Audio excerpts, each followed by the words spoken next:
If the next 6 months go according to plan, then Ukraine's about to win the war against Russia. That was the bold prediction offered by Brigadier General Andriy Beletsky, founder of the Azov Battalion and commander of the Ukrainian Third Army Corps, when he sat down for an interview with Reuters just a few days before this episode was released.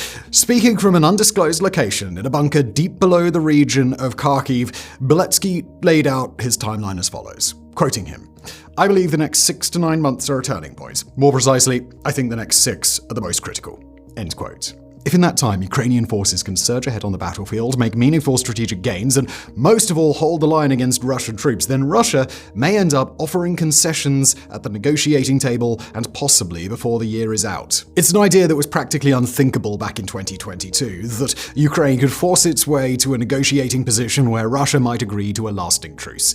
But as the summer of 2026 begins, it's become clear that Ukraine's chances are better than ever. Russian territorial gains have slowed to nearly a halt, and month after month, Moscow has watched more of its troops die on the front lines than it can recruit to replace them. Ukraine has achieved an unprecedented level of dominance in drone warfare. Warning signs are flashing red all across the Russian economy, and Vladimir Putin's trusted elite are showing signs that they've already lost faith in their dear leader. As Ukraine understands all too well, this war isn't over yet, and there are still plenty of ways for things to go wrong. But if Ukraine can just maintain its current course, then peace may finally be within reach. According to General Beletsky, Kyiv needs 6 crucial months to turn the tides of history. So, start the countdown. 6 months to save Ukraine. Wednesday, the 3rd of June, was supposed to be a big day for Vladimir Putin. He made a rare trip away from the bunker and visited the city of his birth, beautiful and historic St. Petersburg. He wasn't just traveling to reminisce or to guzzle vodka alongside his childhood friends. Instead, he was traveling on business for the opening day of the St. Petersburg International Economic Forum. The event has long been described as the Russian version of Davos, the Swiss alpine resort where global leaders and business elites gather each year for the World Economic Forum. Although Western heads of state wouldn't be making an appearance, as they've avoided doing since the start of Russia's full-scale invasion of Ukraine, Putin was getting ready to welcome luminaries like the presidents of Uzbekistan and Tanzania, the Minister of Energy from Saudi Arabia, and even the Vice President of China, Han Zheng. This year, Putin had even secured the attendance of a range of Americans who fall at varying points on the scale of odious, malignant assholes, from minor influences on the low end to literal Andrew and Tristan Tate at the extreme end of the scale. What is happening? This is the crossover nobody needed.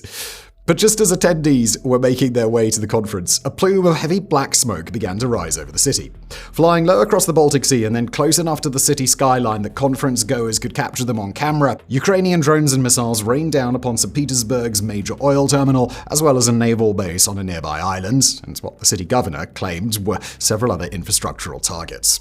The city's main airport was forced to shut down for nearly 5 hours as conference attendees snapped photos with unmistakable smoke trails in the background. Oddly enough, perhaps in some misguided attempt to save face, Russian air raid sirens never went off. Although, if Putin and his allies had hoped that the drones might fly off course, they were sorely mistaken.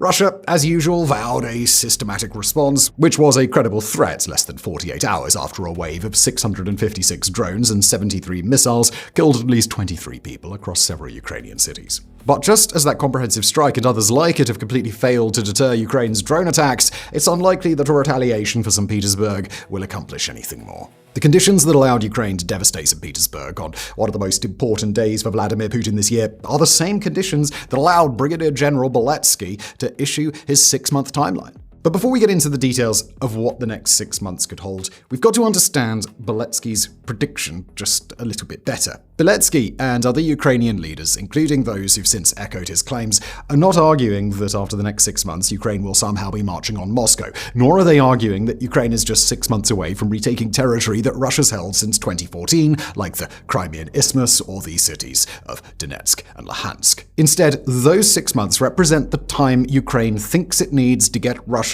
to peace negotiations on terms that are favorable to Kyiv. Quoting Beletsky again, "We need to define those directions where we can improve our positions, take some strategic points, and then speak with the Russians from a position of strength, not weakness, about a truly stable truce." From a military point of view, this is realistic. Now, the chief of staff to Ukraine's president, former battlefield commando Kirilo Budanov, used the same word in reference to a winter ceasefire. Realistic. At the core of Beletsky's assessment is the unavoidable fact that something in Russia's offensive has broken down. Ever since 2023, the war in Ukraine has looked basically consistent, as researcher Jack Watling explained in a recent piece for Foreign Affairs, quoting, "Russia's full-scale invasion settled into a predictable rhythm of summer and winter offensives, between which the pressure of attacks would ease while Russian units rotated and regrouped." End quote. But even though Russia went into 2026 seeming to fully expect that it would launch a spring and summer offensive as usual, Ukraine has been able to turn the tides. Part of the change is the result of major improvement coming out of Kyiv, where new drone and missile technology, and especially a pair of designs known as the Bumblebee and the Hornet, have completely changed the game on the battlefield. Impervious to Russian jamming and largely autonomous, or whatever they need to be, Hornet drones in particular have been able to devastate the Russian military at medium range. Anywhere from 25 to 250 kilometers from the front, Ukraine has relentlessly attacked supply depots, staging areas, weapons stockpiles, and quite literally anything that moves, sowing such complete chaos that Russia can't get its act together and properly manage an offensive. Instead, Russian soldiers are increasingly caught with their pants down, sometimes quite literally, when they're left exposed, isolated, and highly vulnerable, even as their own commanders force them to try and make forward progress. Ukraine's mid-range campaign has also led to the devastation of the highway that leads from the Russian border through parts of occupied Ukraine and finally to Crimea, where just about all above-ground oil infrastructure has now been destroyed. Already the fuel shortage there is so complete that most civilians can't use their cars. Although Russia might want to send relief via the Kerch Strait Bridge, which connects Crimea to Russia directly, the bridge has weathered such significant undersea damage from repeated sea drone attacks that it's no longer safe for trains to move across. And that's without even discussing Ukraine's long-range strike campaign, which has devastated Russian refineries, fuel storage infrastructure, and the military-industrial complex. Those strikes are focused on drone and missile production facilities and some of the highly specialized manufacturing centers that build component parts Russia can't make anywhere else. Nor have we factored in Ukraine's aerial drone dominance nearer to the front lines, where rapid advances in Ukrainian technology have leapt past what Russia's able to match. Moreover, in a war where Ukraine's greatest weakness has always been its manpower, Kyiv has introduced unmanned ground drones at massive scale, using them to resupply and sustain troops in foxholes or strapping machine guns onto them and letting them capture territory themselves. With drones taking on such a high share of the combat burden, Ukrainian troops are much safer than they were before, and the reduced requirement for actual people on the front lines has meant that some Ukrainian soldiers have had the chance to rest and recover. At the same time, Ukraine's tactics are changing. After a few months of testing at the less intense, more southerly parts of the front line, Kyiv has started to bring back artillery systems and even mechanized units under specific circumstances after years in which those systems were sitting ducks against drones on either side. But Ukraine's growing technological advantage is only half the battle, and Kyiv has been helped tremendously by the fact that Russia's begun to fall apart. Near the battlefield, Russia is losing an unprecedented number of troops before they even reach the front line, and although the Kremlin has been able to recruit enough troops to replenish its forces for years, the calculus has recently flipped upside down. Month after month in 2026, Russia has lost more troops than it can recruit, even as the country's remaining recruitment pool starts to dwindle. Russia is especially low on the sorts of units that would help to stabilize the front line, particularly drone operators who've been recruited and trained in low numbers, targeted and killed in high numbers, and forced to accept cheap, ineffective drones from the drone force's new commander, a man with zero combat experience who has a drone company that he's clearly trying to monopolize. In fact, the problem is so bad that Russian units outside the drone force have been directed to give up their drones, throwing away one of the only assets that has kept Russians alive.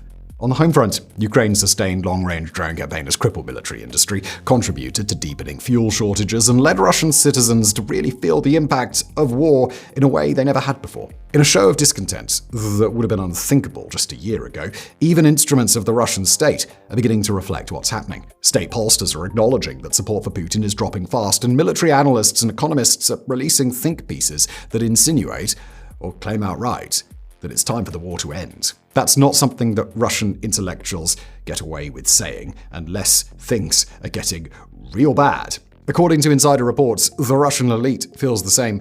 Quoting an oligarch who spoke anonymously to The Guardian in May, "There is profound disappointment in Putin, a growing sense that some kind of catastrophe is looming." End quote. All in all, Ukrainian leaders have assessed that they're facing optimal conditions for Kyiv to start making breakthroughs. But they've also acknowledged, as Brigadier General Beletsky described, that this window won't stay open forever. This war has been a constant give and take between the Russian and Ukrainian sides. One side makes a rapid series of improvements and enjoys a temporary swell of momentum, but then the other side finds a way to catch up, and the momentum stabilizes or even reverses. In a worst-case scenario, 6 months is about how long Russia might need if Putin and his allies were to immediately get their act together and start finding ways to thwart Ukraine's recent successes. Even in a better scenario, 6 months from now, when winter sets in, advances become much tougher, and Ukraine is forced to weather months of attacks on its civilian energy infrastructure. So these next 6 months are the critical window. If Ukraine is going to find its way to the finish line, then it has to happen now.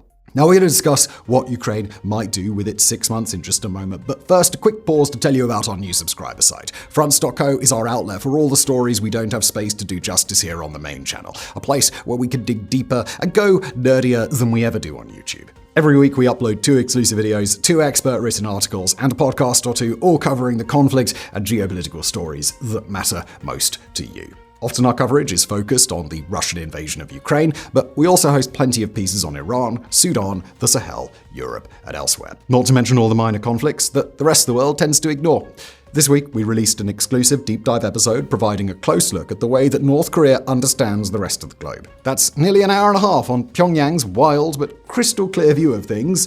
And, well, you can't find it anywhere else. A subscription to Fronts costs just $5 a month or $50 a year. Again, that's fronts.co. Check it out. And now back to it.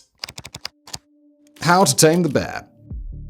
Right now, in Kyiv, the clock is already ticking. 180 days, or thereabouts, to break the back of the Russian offensive once and for all. Before that can happen, Ukraine will need to accomplish 3 key tasks: deliver meaningful strategic setbacks to Russia on the battlefield, cripple the Russian capabilities that would allow it to stabilize despite setbacks, and, arguably most important, convince Vladimir Putin that the war is lost. Putin's perception really matters here. He's surrounded by people who are terrified to give him bad news and who know they can enrich themselves by first giving good news and then placing themselves in the right positions to siphon away the funds Putin allocates to what he believes to be a further offensive. According to Kremlin insiders, Putin still believes that Russia is on track to capture the rest of the Donbass region, and considering what it might cost a person to be the one who gives Putin a reality check, Ukraine can't rely on the idea that Putin would learn the truth on his own. Ukrainian forces have to make the truth unavoidable, because if there's any way for Putin's advisors to keep him in the dark, they will.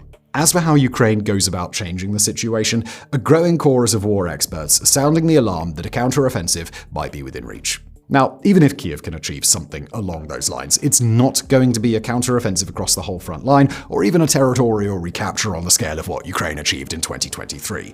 Kyiv just doesn't have the bodies available to make that happen, and even if it did, the risk is too great. Instead, if a counteroffensive does take place, it's likely to focus on relatively small geographic areas where Ukraine believes that it can set overwhelmingly favorable conditions for a victory.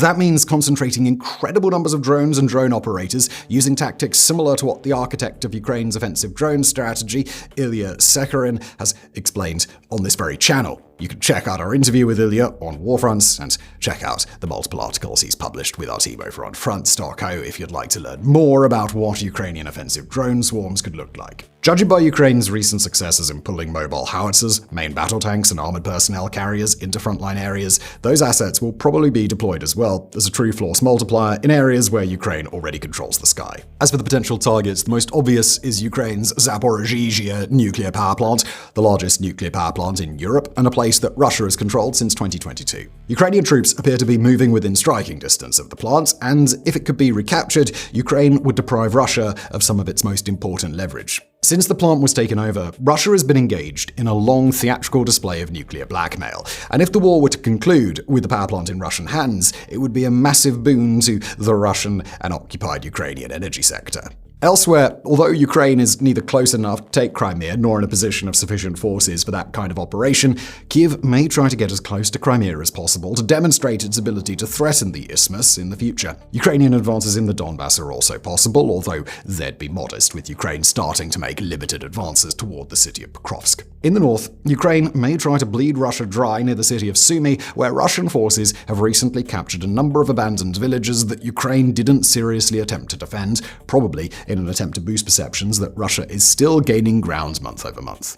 That outward push, however, may have left those troops overextended. Then there's Ukraine's long-range strike campaign. With Ukrainian drones falling over St. Petersburg during an extremely high-profile international event while Putin was in the city, it's clear that Russian air defenses no longer have the strength to consistently prevent Ukraine from hitting high-value targets. But what Ukraine may choose to do next is expand the volume of its strikes rather than its range. Production lines more capable long-range weaponry have been coming online with greater regularity over the last few months, and recent Ukrainian strikes have suggested a greater willingness to concentrate drones and missiles to hammer specific targets instead of spreading them out and trying to elude air defenses. That means Ukraine will need to build and purchase those weapons in greater numbers, but in that regard, help is already on the way from Europe. Recently, the EU unlocked a delivery of 90 billion euros across 2 years, a full 2/3 of which will be funneled toward military capabilities. Ukraine does have a number of other priorities when choosing how to allocate those funds. But if Kyiv truly believes that it's just a few months away from victory,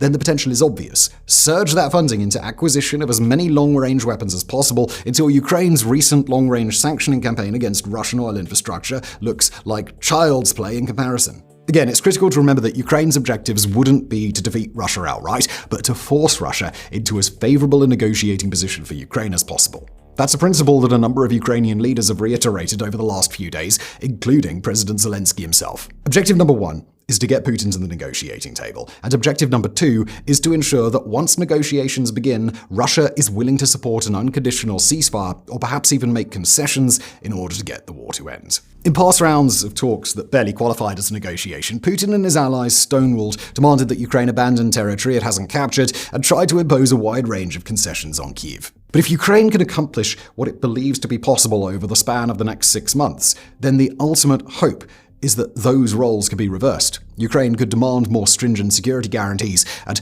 deterrence against future Russian aggression, or call for assurances that its path to NATO and the European Union will not be obstructed. Ideally, Ukraine would be able to convince Russia that there's simply no possibility that Russia would gain territory through negotiations beyond what would eventually be agreed as a concrete line of contact. And perhaps there's an outside chance that Ukraine could negotiate a return of some territory that's been lost, although that would be a stretch with this Russian leadership. Either way, Ukrainian leaders seem to have decided the events of the next 6 months will set the stage for a genuine negotiation effort. But now, that knowledge is out in the open, meaning that Ukraine, Russia, and the rest of the world will all be operating with a somewhat clearer timeline.